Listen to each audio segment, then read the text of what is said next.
Hello, hello, hello, and welcome to Courageously Kind. I'm Maddie. And I'm Liz. We're twin sisters and best friends. Together, we share stories of especially kind humans doing especially kind things in hopes that these conversations motivate and inspire you to be kinder to yourself and others. When we're not speaking with an incredible guest, we'll speak directly from our hearts about what it means to us to be courageously kind.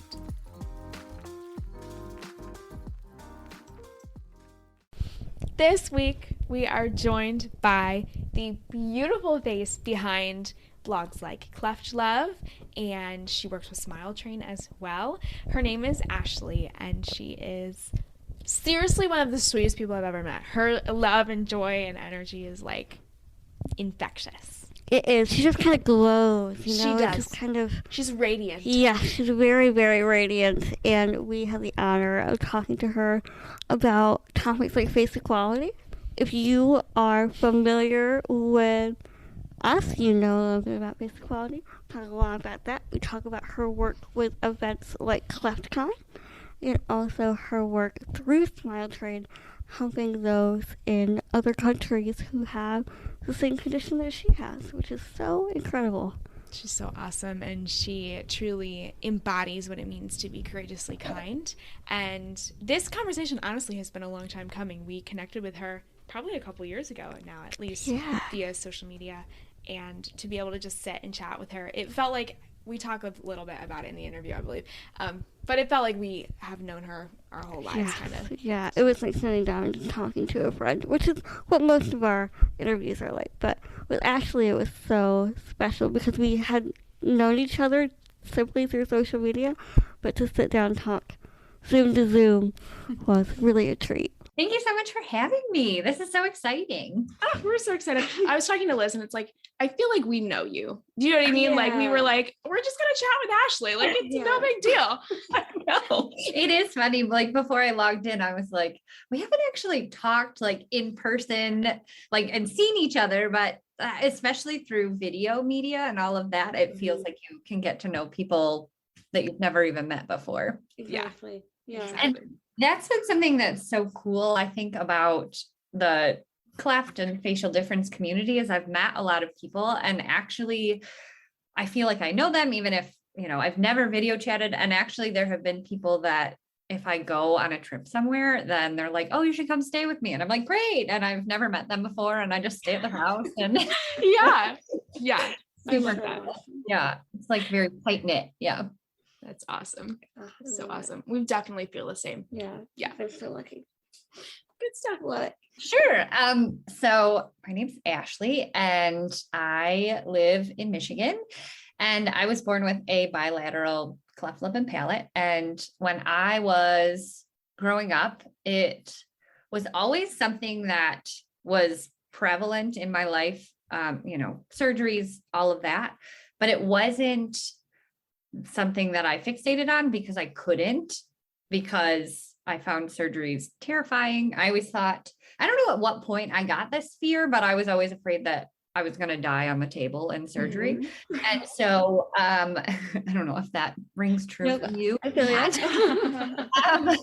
And so I was always convinced of that. So I never wanted to have talk about it or know anything that was going on. Mm-hmm. And also a big part of me was trying to just blend in with everyone else as best I could. Mm-hmm. So talking about it just wasn't something I was comfortable with. I did sometimes, like when I was in elementary school, once a year, I would give a presentation for my class about my cleft. And I feel like that really was beneficial because kids tend to make fun of things that they don't know or don't understand. Yeah. And so my yearly presentation would happen and then we'd be good.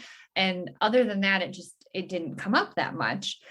And then maybe, I don't know, when I was in college at some point, I kind of went through this phase of really wanting to get involved somehow with the cleft community, but I didn't know how. I didn't know what to do.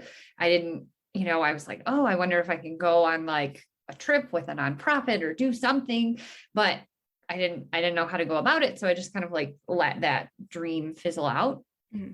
And then when I don't know, maybe 7 years ago, I was in a grocery store, like doing my regular grocery shopping, and I look up and I see a baby whose cleft hadn't been treated yet in the shopping cart. And that was the first time that I had ever seen a baby with an untreated cleft in person before. Yeah. And it changed my life in so many ways. And there was a minute, I guess, where I had all these feelings I didn't know that I had previously, that I must have been holding inside of me.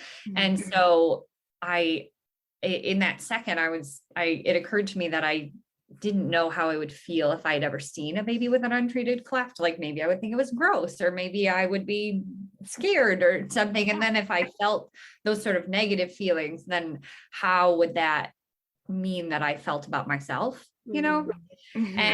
But in that minute, I didn't feel anything negative. And in fact, I was like, oh my gosh, that's the most perfect baby I've ever seen in my whole life. And so it was just a very healing moment for me, I think, because then I realized that, you know, I've been perfect since the beginning too. And then I also had the opportunity to talk to the parents, or it was the mom and the grandma actually. And they, you know, I think it was really beneficial for them to see someone that was sort of on the other side of things. And so I realized then that there was sort of a need for a voice of someone who was in the cleft community that had been through it.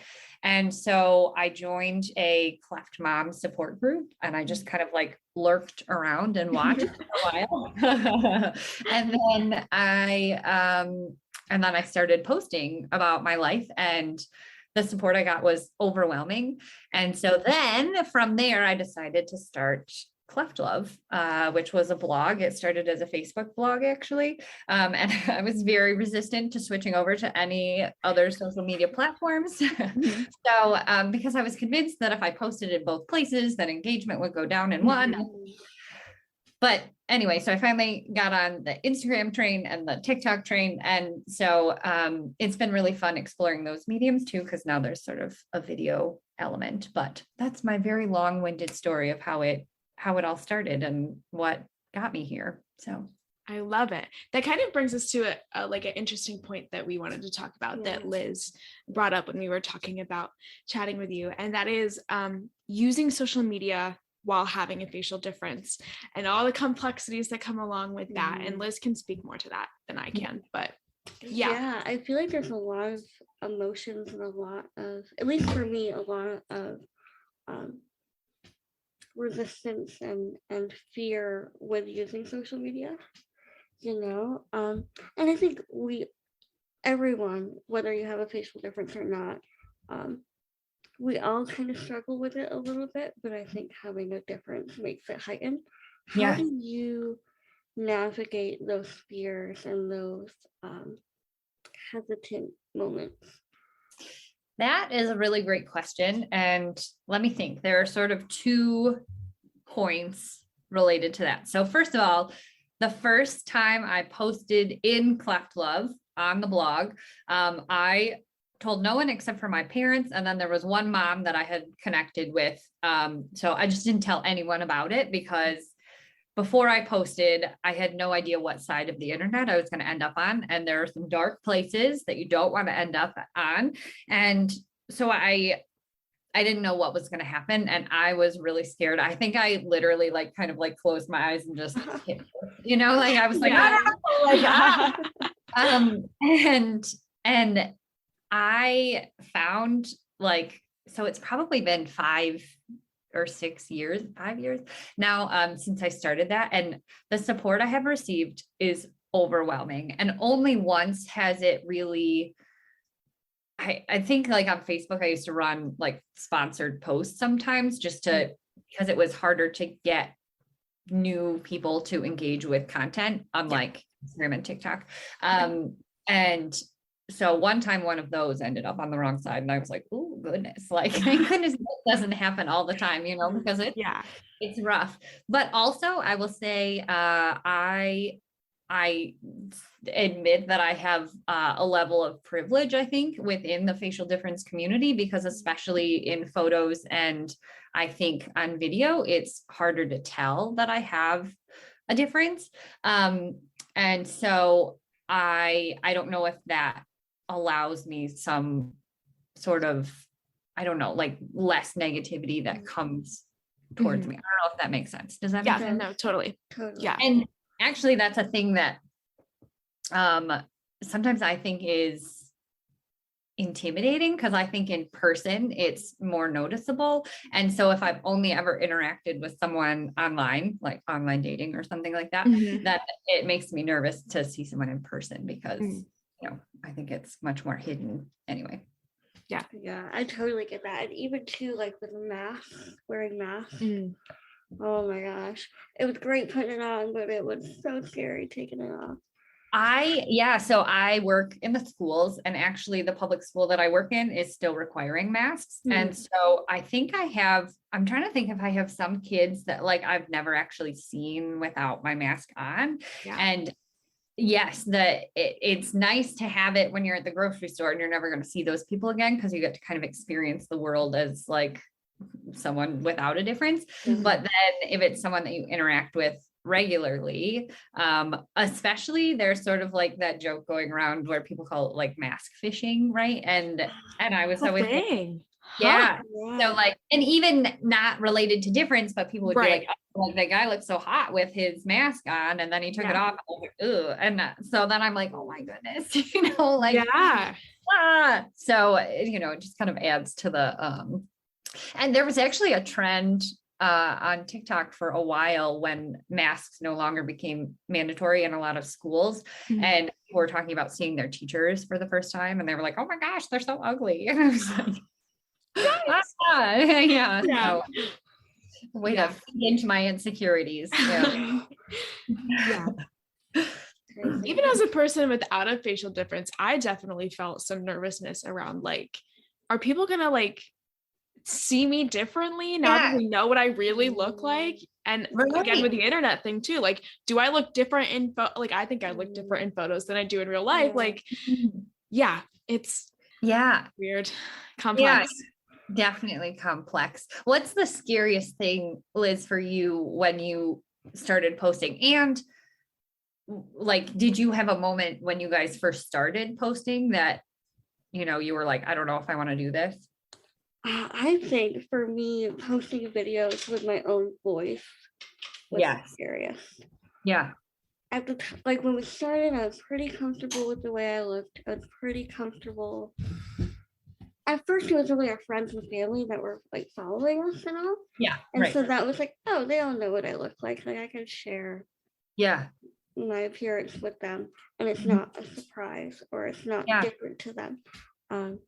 But my voice is different. It's something that I was insecure about for a very long time. Not speaking clearly, not being able, not having other people understand me. And so that was the scariest thing for me, I think. How would people react? And have you found, I mean, it seems like on TikTok, overwhelmingly people are very positive and have, you know, embraced you. Like, are there ever, like, was there a certain video that ended up in the wrong place? Or like, if you do get a stream of negative comments, do you ever have to take a break? We've been very, very lucky. We've been very lucky to be met with such kindness. But we found kind of the worst places on TikTok live streams. Really? And I think maybe that is because like it's not our normal like people that are following us and seeing us. It's total strangers, and we're just popping up in their feed, and they don't know anything about us or what we do. But that was. We did a couple of those, and then we were like, oh, maybe this isn't really beneficial for us right now. No, that makes sense. And that is interesting. I didn't realize that about the lives, that they're, you know, a way to project yourselves into the masses that don't already, which is probably why people do it, because then potentially you can get more followers. But that is interesting and unfortunate, but good that it's been overwhelmingly positive on the whole. Yeah. Yes. What we've about been really you? lucky. What are your favorite outlets?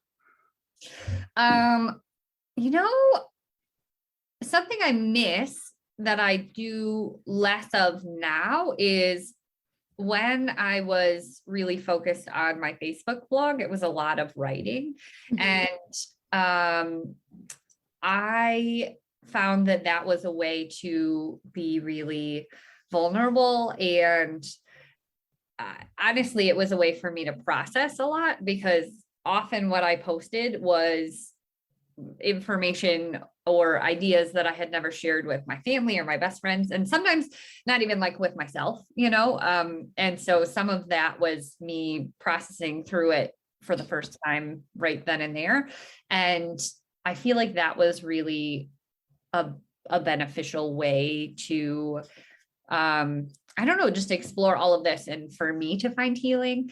And I mean, I do find making videos fun, and I think, like that's been really fun, but I think sometimes I lose the sort of, I don't know, the deepness, depth of what I used to post online. So I have to try to find a medium. I feel like a happy medium between the two, because I do miss writing. Mm-hmm. Yeah.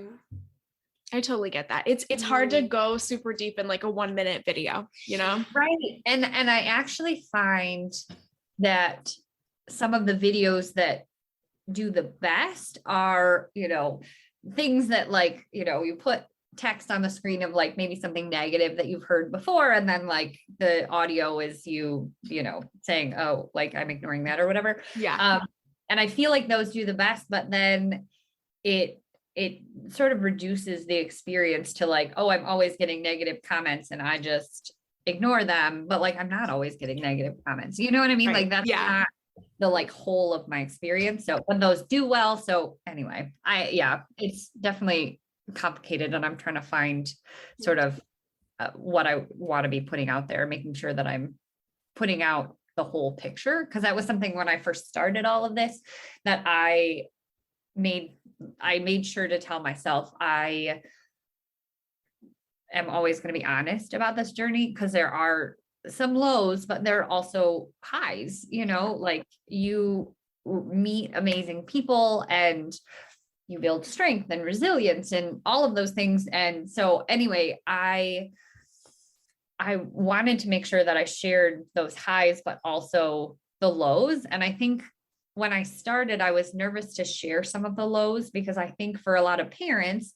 when their babies are born, they go through the initial surgeries and then they're done for a lot of years. And there's all this talk like, oh, they're not going to remember it and everything's going to be fine. And they don't even know that they have a cleft.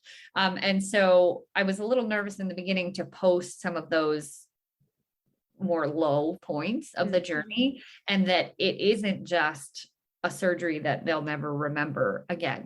Like there are lasting effects if you are put under anesthesia when you're 3 months old, or, like just having such invasive procedures done to you before you're, prelingually, before you have any language, is really impactful. So anyway, that was something that I was worried about posting in the beginning, but that I really wanted to make sure that I did, because it's important to embody the whole experience. Absolutely. Yeah. I love what you said about being honest about it and sharing both the highs and the lows. And we talked about this before, just casually. When we share our stories, it kind of feels like these journalists or reporters or content creators kind of like come out of the woodwork and find you and want to interview you, want to tell your story. And I know we talked about how do you navigate that journey and all of those requests, because that can be a lot. Yeah, because it's hard, because in some way you want to get the message out there, but I never want it to be put out in a salacious manner. Mm-hmm. And so actually on Monday, I'm meeting with someone because they reached out to me and I was like, oh, I don't know how I feel about this. And so I said I wanted to meet with them beforehand, but I've turned down other ones because I don't want to be clickbait. Like, I don't want someone to show my baby picture and be like, what does she look like now? You know? And so I really, it is really hard. And yeah, like, cause in some ways I'm like, well, you know, like, is any publicity bad publicity? Right. But it's really hard. And I don't know that I necessarily have the answer or if I'm navigating it correctly. Most of the time I turn those opportunities down. And actually I'm grateful for my connections at Smile Train too, because like early on when I started getting those, I sort of went to them and I was like, hey, I don't know if you can ask your like marketing team or whatever, if they know about this organization and like, if they have a feeling that it could turn out to be something I don't want it to be. Yeah. And I'm also curious about those like producers who reach out. I mean, because I am a consumer of the reality TV shows on some of those networks, and I'm fine being a consumer of them, but I don't necessarily want to be the one that like people are consuming because they're like, you know, I don't know. It is tricky, you know. Have you found any, and I don't know if you can talk about it, but like any that you have been willing to participate in and that you know, have been happy that they've reached out to you, or has it all been mostly people that seem to just want to capitalize on you? Yeah, you know, I think we found a couple that were very genuine, just a couple of articles and things like that I've worked on, and thank God, like none of my words were twisted or manipulated at all. It was almost like cut and paste. Good. What I said to them, which thank God. But a lot of them, I question their intentions. Yes. You know, and I'm all for representation. Yes. I'm all for, you know, we need to get people that look different, you know, out in the world. But I always question what is the deep motive. Right. And like you were saying, I don't mind consuming, but I don't know if I want to be consumed. Right, exactly. Yeah. Especially when people are just like, you know, drawn in and they just want to see like, oh, like how's she living now or whatever, you know, on Snapchat, they always have those quick stories and they're always like luring you in because someone, I don't know, it has something different about them or, so it's tricky because I think we're on sort of the precipice of getting difference represented, you know, I mean, more and more ads are having people with differences and all of that, but we're not quite there. But it's also something that I remind myself because all differences before they became appropriately represented kind of went through a you know, an in-between phase. So, you know, like fat people didn't used to be represented anywhere on TV. And then when they started to be represented, it was skinny people, but in fat suits. And then we finally have gotten to a place where like, you know, all different sizes are represented on TV and that's really great, but there's sort of like a growing pains middle point. And I kind of feel like that's where we are with facial difference representation. Yeah, absolutely. Yeah. Kind of work through it, I guess. Yeah. With the hope and knowledge that better things are coming, you know. Yeah. Absolutely. I'm optimistic. I think we can get there. Yes, I think too. I think now more than ever, I mean, even 5 years ago, 10 years ago, like the consciousness is just collective consciousness is just at a different place than it ever has been. So definitely. So you mentioned a couple times Smile Train. Yes. I want to hear about how did you get involved with Smile Train? What sort of work do you do now? Any projects you're working on currently? Give us all the details.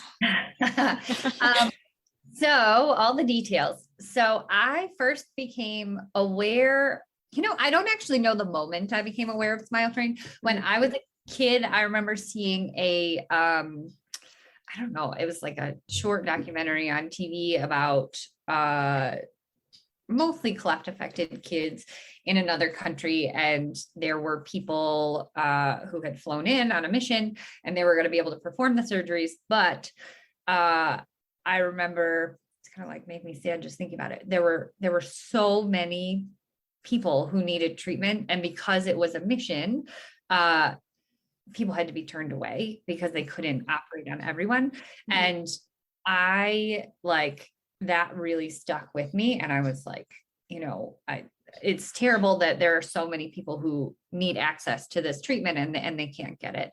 Mm-hmm.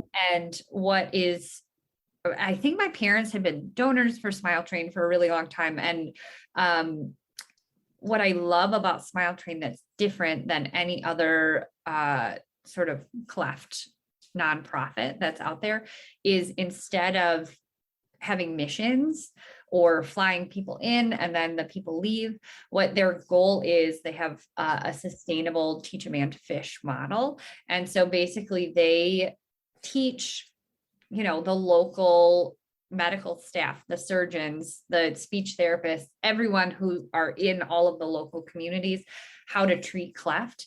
And so it's not just someone flying in, doing a surgery and leaving, because another issue with that is if there's follow-up care that can't be done, or if something goes wrong, there's just all of these barriers. And so by having a local organization, then kids can continue to come and receive the treatment that they need. And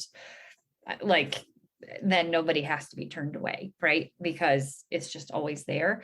And Smile Train also they provide funding for the surgeries, they provide the training, but then they also have things called Smile Grants. So as we know, when you're born with a cleft, sometimes feeding is really challenging.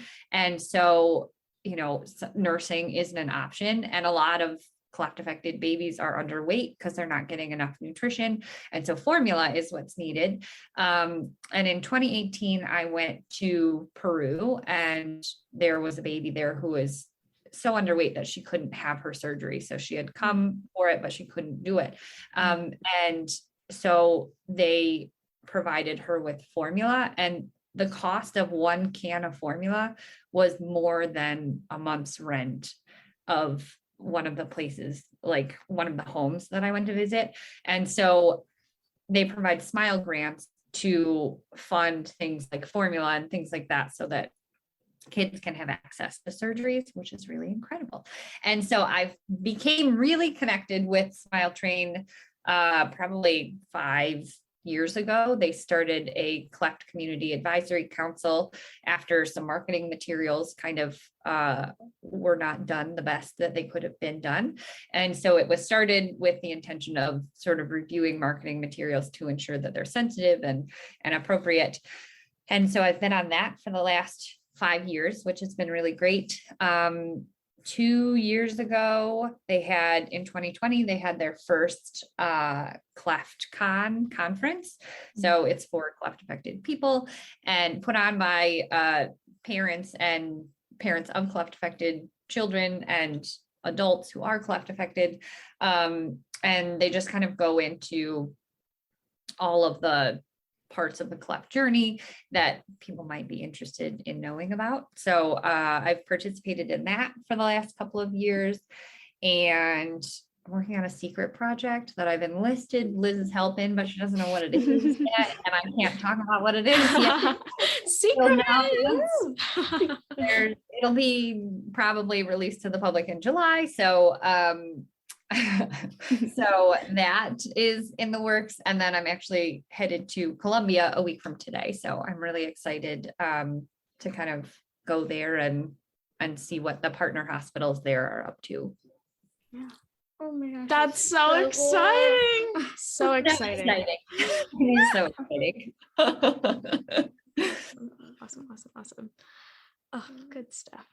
Yeah. Secret project. That's exciting too. Stay tuned for that, everybody.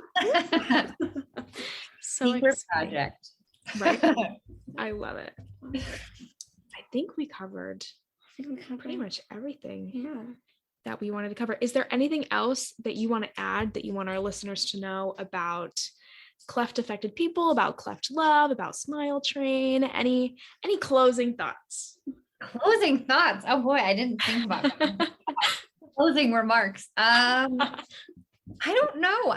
I'm so grateful to the world for being open to learning about people with facial differences. And my goal is always to be, who I needed when I was little, right? Like that's what I've always wanted to do. And then my goal is also similar to your mission, I think, is kindness, right? And for me, it's always educating with love. And, even negative comments, I always try to respond to with love, because I truly believe that's the way to, get the world to change. Yeah. And so, yeah, that's my hope. My hope is more love, more kindness in the world, and more representation for people with facial differences. Love it. We love it. We love it. We are so grateful for you. I feel like you've been, I'm so glad we found each other on social media, because I feel like we're kind of like doing it together. Yes. And I feel like we're all in this together. We're just so grateful to know you and to have you on the podcast, and to have you be such an incredible role model for everyone. So thank you so much. That means so much to me. And I'm so glad that we connected too. And I love seeing other people who are out here doing similar work, right? Because the more voices we have, the better, right? And to be doing so with, the kindness that you put out there is so powerful. And I'm so excited to see what you guys end up accomplishing and end up doing. And is your billboard, how are we going on your billboard? Billboard is still coming along. It's a work in progress. It's a work in progress. It's gonna be a while, I think. We'll get there. That might be like a 5-year, 10-year plan at this point, but put it out into the world, and yes, it'll happen. I'm sure it'll happen. One of these days. Okay. So silly. Thank you so much. Yeah. We are so grateful and fortunate to have Ashley on the show. Ashley has been an incredible mentor to me through sharing my journey with having a facial difference in the public. I've gone to her so many times with questions on how to handle certain situations with certain people, and she's so generous with her time and her experiences. And she's so sweet. You know what I mean? I feel like through the facially different community, we've met so many women that are just a little bit older than us, and it really feels like a community of big sisters. You know what I mean? Just people that we can bounce ideas off of and get to know them, and it's just really sweet, and we're really, really lucky to have her in our lives. Yes, we are. We're so lucky that she can be a little part of your life today too. Thank you so much for listening, and we will see you back here real soon. We'd like to give a huge thank you to Anna Landscape Contracting for their support of Courageously Kind. Anna is a family-owned landscape contracting company in Berks County that has served Pennsylvania for over 35 years. If you're ready to get your landscaping project started, visit AnnaWaltzLandscape.com or call 610-916-7070. Anna Waltz Landscape Contracting, beautifying Pennsylvania 1 yard at a time. Thank you so much for listening. If you like this episode, feel free to share it with your friends, your family, or anyone you think might like it too. And if you want to support the show, leave us a review on Spotify or Apple Podcasts. It really does help. Or check out our merch store at courageouslykind.org. Take good care, and we'll see you back here real soon.